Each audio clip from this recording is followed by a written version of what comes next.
ಮಾಡಬೇಕು, ಯಾವ ಥರ ಅದನ್ನು ಕಲಿಬೇಕು ಅದನ್ನು ಮಾಡಿ. ಸರಿನಾ? Okay, so will start.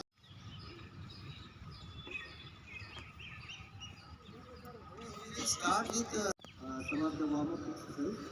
Today we celebrate 5 International Yoga Day. Okay, everyone will practice. Who will practice?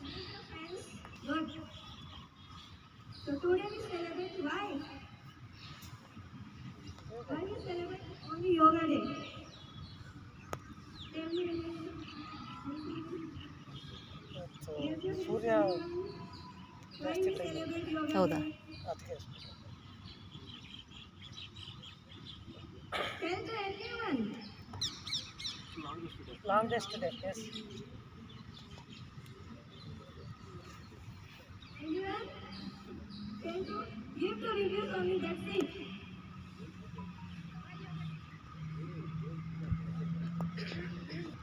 Be thankful to our mind, our body. Okay, so that's why we celebrate the Yoga Day. So let's start the session today. मानव समुदाय को अंतर्राष्ट्रीय योग दिवस की बहुत बहुत शुभकामनाएं, बहुत बहुत धन्यवाद।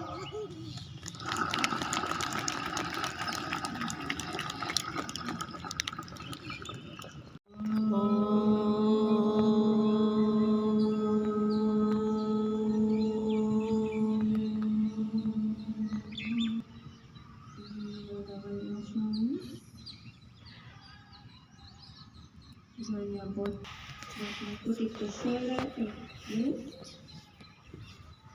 Now slowly while inhale, head up. Exhale, head down. 2, 3. Anti-clockwise. 6. Come to center. Now slowly head.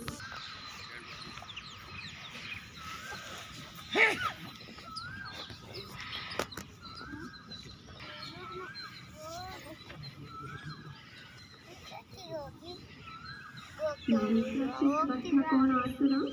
Hold your both legs. Now we practice Parvatasana. Mount. Celebrate ಮಾಡ್ತಾ ಇರೋದು ಯೋಗ ಡೇ. ಈಗ ಮೋದಿಜಿಯವ್ರ ಸ್ಪೀಚ್ ಕೇಳಿಬೇಕು. ಯೋಗ ಅಂದರೆ ಏನು? ಯಾರಿಗೆ ಅರ್ಥ ಆಯ್ತು ಯೋಗ ಅಂದರೆ ಏನು? In reality what is yoga? ಯಾರಾದರೂ ಹೇಳ್ತೀರಾ? ಎನಿಬಡಿ? ಯೋಗ ಎದುರದ union of what? Exactly, joining of mind, body and soul. So ನೀವು ಈಗೇನು ಮಾಡಿದ್ದೀರಾ? ಆ ಯೂನಿಯನ್ ಪಾತ್ ಏನಿದೆಯಲ್ಲ, joining the body, mind and soul, ಅದಕ್ಕೆ ನೀವು ಒಂದು ತಯಾರಿ ಮಾಡಿದ್ದೀರಾ. ಯು ಪ್ರಿಪೇರ್ ಯುವರ್ ಸೆಲ್ಫ್, ಹೌದಲ್ವಾ? ಸೊ ಪತಂಜಲಿ ಅವರು ಏನು ಹೇಳ್ತಾರ, ಯೋಗದಲ್ಲಿ 8 ಅಂಗಗಳಿದೆ. So he talks about asana, pranayama, ಪ್ರತ್ಯಾಹಾರ. ಅದಕ್ಕಿಂತ ಮುಂಚೆ ಏನು ಹೇಳ್ತಾರ? ಎನಿಬಡಿ? ಯಮ, ನಿಯಮ, ಹೌದಲ್ವಾ? then he talks about asana, pranayama, pratyahara. Can anybody help me? Dharana.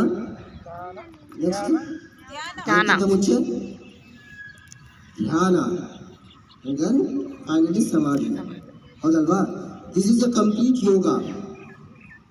So ಯೋಗಿಗಳು ಅವರು ಒಂದು ವಿಧಿಯನ್ನು ಹೇಳಿದ್ದಾರೆ, ಬಟ್ ನಮಗೆ ಅವೇರ್ನೆಸ್ ಬೇಕು. ಇವತ್ತು ಅವೇರ್ನೆಸ್ದು ಕಡಿಮೆ ಆಗಿದೆ, ಹೌದಲ್ವಾ? ನಮಗೆ ಅವೇರ್ನೆಸ್ ಇಲ್ಲ. ನಮ್ಮ ಜ್ಞಾನ, ನಮ್ಮ ನಾಲೆಜ್ ನಾವು ಹೊರಗಡೆಯಿಂದ ಕಲಿತಾ ಇದ್ದೇವೆ. We learn how to do yogasana, we learn how to do pranayama. Next step is dhyana. ನಮ್ಮ ಮನಸ್ಸು ನೋಡಿ ಬಹಳ ಚಂಚಲ, ಹೌದಲ್ವಾ? It is restless, flickering. ನಮ್ಮ ಮನಸ್ಸಲ್ಲಿ ಸಾವಿರಾರು ಥಾಟ್ಸ್ಗಳು ಬರ್ತಾವ, uncontrolled thoughts. Most of the time ನಮ್ಮ ಥಾಟ್ಸ್ಗಳು ಏನಿದೆಯಲ್ಲ, ದೇ ಆರ್ ಆಲ್ ನೆಗೆಟಿವ್. ಒಪ್ಕೊಂತೀವಲ್ಲ? 90% ಹೇಳ್ಬೋದು ಅದು ನೆಗೆಟಿವ್ ಥಾಟ್ಸೇ ಬರ್ತಾವೆ. ಆದರೆ ಯೋಗದಲ್ಲಿ ವಿಶೇಷತೆ ಏನಂದರೆ ಈ ಥಾಟ್ಸ್ಗಳನ್ನು ಫಸ್ಟ್ ನಾವು ಪಾಸಿಟಿವ್ ಆಗಿ ಕನ್ವರ್ಟ್ ಮಾಡಬೇಕು. ಆ ಥರ ನಾವು ಸಾಧನೆ ಮಾಡಬೇಕು. ಅದಾದ ನಂತರ finally we have to become thoughtless. So that will lead to samadhi. ಹೌದಲ್ವಾ? But what is the technique? We have numerous techniques, n number of techniques today available on internet. You don't know which one to follow. ಹೌದಲ್ವಾ? ಆದರೆ ಈ ಹಂಗಮ ಯೋಗದಲ್ಲಿ ನಮ್ಮ ಸದ್ಗುರು ಸದಾಫಲ್ ದೇವ್ಜಿ ಮಹಾರಾಜ್ ಹೇಳ್ತಾರ, he did financing Himalayas cave for 17 years. After that only ಅವರು ಏನು ಬ್ರಹ್ಮವಿದ್ಯಾ ಅಂತ ಹೇಳ್ತೀವಲ್ಲ ನಾವು, ನಮ್ಮ ಸನಾತನ ಧರ್ಮದಲ್ಲಿ ಬ್ರಹ್ಮವಿದ್ಯಾ ಅಂತ ಹೇಳ್ತೀವಿ, ಅದು ಲುಪ್ತವಾಗಿತ್ತು. ಈ ನಾಲೆಜ್ ಮಹಾಭಾರತ ಕಾಲದಲ್ಲಿ ಇತ್ತು. ಇದು ಮಹಾಭಾರತ ಕಾಲದ ನಂತರ ಲುಪ್ತವಾಯಿತು. ಸೊ ನಮ್ಮ ಸ್ವಾಮೀಜಿ ಅವರು, ನಮ್ಮ ಸ್ಪಿರಿಚುವಲ್ ಮಾಸ್ಟರ್ ಗುರುಗಳು 17 ಇಯರ್ಸ್ ಸತತವಾಗಿ ಹಿಮಾಲಯಸ್ ಕೇವದಲ್ಲಿ ಧ್ಯಾನ ಮಾಡಿ ಇದನ್ನು ಪುನರ್ ಸ್ಥಾಪಿಸಿದ್ರು. ಆಮೇಲೆ ಹೇಳಿದ್ರು, ಇಂಡಿಯಾದ ನಾಲೆಜ್ ಇದೆಯಲ್ಲ ಬ್ರಹ್ಮವಿದ್ಯಾ, ಇದು ಪ್ರತಿಯೊಬ್ಬರು ಫಾಲೋ ಮಾಡಬೇಕು. ಮನಸ್ಸಿನ ಶಾಂತಿ ಬೇಕು, ಏಕಾಗ್ರತೆ ಬೇಕಂದ್ರೆ we have to do meditation. ಅದನ್ನೇ ಅವರು ಹಂಗಮ ಯೋಗ ಅಂತ ಹೇಳಿದ್ರು. ಆದರೆ ಇದು ಹೊಸ ಜ್ಞಾನ ಅಲ್ಲ, ಇದು ಭಗವದ್ಗೀತೆಯಲ್ಲಿದೆ. ಇದೇ ನಾಲೆಜ್ ಭಗವದ್ಗೀತೆಯಲ್ಲಿದೆ. But without guru, if we try to practise, we cannot feel the benefits. ಅದೇ ಪ್ರಾಬ್ಲಮ್ ಇರೋದು, ಮತ್ತೇನು ಪ್ರಾಬ್ಲಮ್ ಇಲ್ಲ. You can read the book, you can try to follow, but without spiritual master, you cannot feel the energy.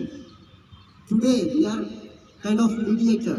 We are trying to present that knowledge. We will teach you, but the energy, what you are going to feel, is through our spiritual master, Sadguru Sadafal Devi. Okay? So, Bhagavad Gita Sri Krishna ಹೇಳ್ತಾರ, ಅರ್ಜುನಕ್ಕೆ ಏನು ಉಪದೇಶ ಹೇಳ್ತಾರ? ನಿನ್ನ ಮನಸ್ಸು ತುಂಬಾ ಚಂಚಲವಾಗಿದೆ, ನೀನು ಯುದ್ಧ ಮಾಡಕ್ ಆಗ್ತಾ ಇಲ್ಲ, ಅದಕ್ಕಾಗಿ ನೀನು ಯೋಗ ಮಾಡು. ಹೌದಲ್ವಾ? ಚಿತ್ತವೃತ್ತಿ ವಿರೋಧ. ಸೊ ಆ ಇನ್ಸ್ಟ್ರಕ್ಷನ್ ಕೊಡ್ತಾರ, ಆ ಟೆಕ್ನಿಕ್ ಕೊಡ್ತಾರ. ಆಮೇಲೆ ಹೇಳ್ತಾರ, ಅರ್ಜುನ ಏನು ಹೇಳ್ತಾರ, ಭಗವಾನ್ ನನ್ನ ಮನಸ್ಸು ತುಂಬಾ ಚಂಚಲ, ನಾನು ಯುದ್ಧ ಮಾಡಕ್ ಆಗೋದಿಲ್ಲ, ನನ್ನ ಕಂಟ್ರೋಲಲ್ಲಿಲ್ಲ. ಸೊ ಕೃಷ್ಣ ಏನು ಹೇಳ್ತಾರ, ಹೌದು ಮನಸ್ಸು ತುಂಬಾ ಚಂಚಲ, ನಾನು ಒಪ್ಕೊಂತೀನಿ, ಆದರೆ ಅದರದ್ದು ಒಂದು ವಿಧಿ ಇದೆ, ಅದರದ್ದು ಒಂದು ಟೆಕ್ನಿಕ್ ಇದೆ. ಆ ಟೆಕ್ನಿಕ್ಕಿಂದ ಸಪೋಸ್ ನೀನು ಮನಸ್ಸನ್ನು ಕಂಟ್ರೋಲ್ ಮಾಡಿದರೆ ಖಂಡಿತವಾಗಿ ನೀನು ಮನಸ್ಸನ್ನು ನಿಲ್ಲಿಸ್ಬೋದು. ಏನು ಹೇಳ್ತಾರ? ಅಸಂಶಯಂ ಮಹಾಬಾಹು ಮನೋ ದುರ್ನಿಗ್ರಹಂ ಚಲಂ ಅಭ್ಯಾಸೇನ ತು ಕೌಂಟೇಯ ವೈರಾಗೇನ ಚ ಗೃಹತಿ. ಹೇಳ್ತಾರ, ಹೌದು ಅರ್ಜುನ, ಮನಸ್ಸು ತುಂಬಾ ಚಂಚಲ, ಇದು ನಿಲ್ಲಲಿಲ್ಲ, ಆದರೆ ಅಭ್ಯಾಸ ಹಾಗೂ ವೈರಾಗ್ಯದಿಂದ ಮನಸ್ಸು ನಿಲ್ತೈತೆ. So we have to learn the technique and practise every day. ಸರಿನಾ? So we are going to learn the technique, but after learning you need to practice every day. ಎಷ್ಟೊತ್ತು ಮಾಡಬೇಕು ಪ್ರಾಕ್ಟೀಸ್? ನಮ್ಮ ಹತ್ರ ಟೈಮ್ ಇಲ್ಲ, ಪ್ರಾಕ್ಟೀಸ್ ಮಾಡೋಕ್ಕೆ. ಅದಕ್ಕೆ ನಮ್ಮ ಗುರುಗಳು ಹೇಳ್ತಾರ, ಜಸ್ಟ್ ಗಿವ್ 10 minutes, ಜಾಸ್ತಿ ಏನು ಬೇಡ. ನೀವು ಆಸನ ಮಾಡಿದ್ರಿ, ಪ್ರಾಣಾಯಾಮ ಮಾಡಿದ್ರಿ, ಅದಾದ ನಂತರ 10 ನಿಮಿಷ ನೀವು ಧ್ಯಾನವನ್ನು ಮಾಡಿ. ಎಷ್ಟು ಸಲ ಮಾಡಬೇಕು? 2 ಸಲ ಮಾಡಬೇಕು. ಬೆಳಗ್ಗೆ ಮಾಡಬೇಕು ಹಾಗೂ ಸಂಜೆ ಮಾಡಬೇಕು. ನೀವು ಇದನ್ನು ರೂಟೀನಲ್ಲಿ ತರಬೇಕು. ನೋಡಿ, ನಮಗೆ ಮನಃಶಾಂತಿ ಬೇಕು, ನಮಗೆ ಜೀವನದಲ್ಲಿ ಸುಖ ಬೇಕು, ಸಮೃದ್ಧಿ ಬೇಕು, ನಮ್ಮ ಇಷ್ಟಗಳು ಏನಿದೆಯಲ್ಲ ಪೂರ್ತಿ ಆಗಬೇಕಂದ್ರೆ we have to. Because without yoga ನಮಗೆ ಹೆಲ್ದಿ ಲೈಫ್ ಸಿಗೋದಿಲ್ಲ. We all agree with this, right? ಹೌದಲ್ವಾ? ಇವತ್ತು ಎಷ್ಟು ಡಿಸ್ಟ್ರಾಕ್ಷನ್ ಇದೆ. ರೀಲ್ಸ್ಗಳು ನೋಡ್ತಾ ನಾವು ಎಷ್ಟೋ ಸಮಯ ಕಳಿತೀವಿ, ಆದರೆ we cannot sit in meditation for 10 minutes. ಅದೇ ಆಗ್ತಾ ಇದೆಲ್ಲ. If I ask you to sit in meditation for 10 minutes, mind will not allow. ಅದು ಎಲ್ಲೋ ಮಾಡೋದಿಲ್ಲ, ಅದ್ರ ಕೆಲಸನೇ ಅದೇ. ಬಿಕಾಸ್ ಅದು ರೆಸ್ಟ್ಲೆಸ್, ಅದು ಚಂಚಲ. ನಾವು ಎಷ್ಟು ವಾಟ್ಸಪ್ ನೋಡ್ತೀವಿ, ಎಷ್ಟು ರೀಲ್ಸ್ ನೋಡ್ತೀವಿ, ಅದಕ್ಕಿಂತ ಫ್ಯೂಲ್ ಹಾಕ್ತೀವಿ ನಾವು, ಇನ್ನೂ ಅದು ಚಂಚಲ ಆಗ್ತಾ ಹೋಗ್ತೈತಿ. ಸೊ ಅದಕ್ಕಾಗಿ if you start with smaller step, baby step, ನಿಧಾನಕ್ಕೆ 5 ನಿಮಿಷ ಕೊಡಿ, ಅದಾದ 10 ನಿಮಿಷ, 10 ನಿಮಿಷ, next you have to increase slowly. You should enjoy the meditation. ಯಾರು ಫೋರ್ಸ್ ಆಗಿ ಹೇಳ್ಬಾರ್ದು, ಕುತ್ಕಪ್ಪ ಮೆಡಿಟೇಷನ್ ಮಾಡು, no no, that will not work. You should ಮಾಡಿದಾಗ ಮಾತ್ರ ನಮ್ಮ ಒಳಗೆ ಇರುವಂಥ ಶಾಂತಿ ನಮಗೆ ಅನುಭವ ಆಗ್ತದೆ. So let us practise that. ಎಲ್ಲರೂ ನಡೀದಿರಲ್ಲ, ಕಲಿಯೋಣ. ನಾನು ಯಾವ ಥರ ಇದ್ದೆ, ನನ್ನ ಜೀವನದಲ್ಲಿ ನನ್ನ ಮನಸ್ಸು ನನ್ನ ಕಂಟ್ರೋಲಲ್ಲಿ ಇರ್ತಿರಲಿಲ್ಲ. Random thoughts, negative thoughts about life. ಈ ಥರ ಆದರೆ ಏನು, ಆ ಥರ ಆದರೆ ಏನು, ಅವ್ರು ನನಗೆ ಈ ಥರ ಹೇಳ್ದ, ಈರ್ಷೆ, ದ್ವೇಷ, ಇದೆಲ್ಲ ಒಳಗಡೆ ಯಾವಾಗಲೂ ಬರ್ತಾನೆ ಇರ್ತೈತೆ. ಬಟ್ ಅದು ಬಂದರೆ ನಮಗೆ ಶಾಂತಿ ಸಿಗೋದಿಲ್ಲ. You can not attain the peace. ನಮಗೆ ಶಾಂತಿ ಬೇಕು, ನಮಗೆ ಆನಂದ ಬೇಕು, ನಮಗೆ ಟ್ರಾಂಕ್ವಿಲಿಟಿ ಬೇಕು. ಅದಕ್ಕಾಗಿ ಫಸ್ಟ್ ನನ್ನ ಮನಸ್ಸನ್ನು ನಾನು ಸ್ಥಿರವಾಗಿ ಮಾಡಿಸ್ಬೇಕಲ್ವಾ, ಅದನ್ನು ಒಂದು ಕಡೆ ಸ್ಥಿರ ಮಾಡಿಸ್ಬೇಕು. So that is the technique what we are going to follow. So let us start with the meditation. Okay, so first ಏನು ಮಾಡಬೇಕಂದ್ರೆ, ನೀವೇನು ಕೂತಿದ್ದೀರಲ್ಲ ಯಾವ ಪೋಸ್ಚರಲ್ಲಿ, ಸೊ ನಿಮ್ಮ ಬೆನ್ನು ಕತ್ತು ನೇರವಾಗಿ ಮಾಡಿ, ಸ್ಟ್ರೈಟ್ ಮಾಡ್ಕೊಳ್ಳಿ, ರಿಲ್ಯಾಕ್ಸ್ ಆಗಿ. ಧ್ಯಾನ ಮುದ್ರೆಯಲ್ಲಿ ಕೂತ್ಕೊಳ್ಬೋದು. ನಮ್ಮ ಧ್ಯಾನ ಮಾಡ್ಬೋದು, there is no restriction. But ಏನಂದರೆ 2 ಸಲ ಧ್ಯಾನ ಮಾಡಬೇಕು. Okay, so let us sit in siddhasana or sahajasana. ಎಲ್ಲರೂ ಜೊತೆಗೆ 5 ಟೈಮ್ಸ್ ಗಾಯತ್ರಿ ಮಂತ್ರವನ್ನು ಚಾಂಟ್ ಮಾಡಿ.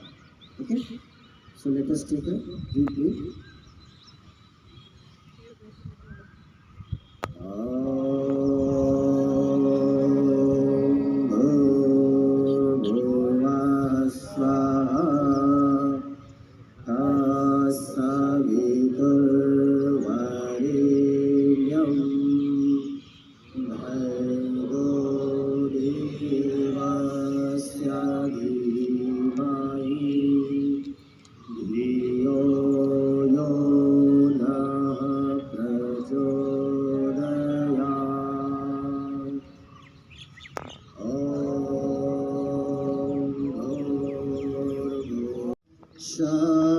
शब्दानंद स्वरूप अपर छिन्न सागर भरा, अमरानंद स्वरूप है भगवान, बार बार वंदन करो योगी भेदरत ज्ञान, मम सद्गुरु आदेश है, सत्य करो उपदेश, भला बुरा जग मानई, संत चले निज देश, माया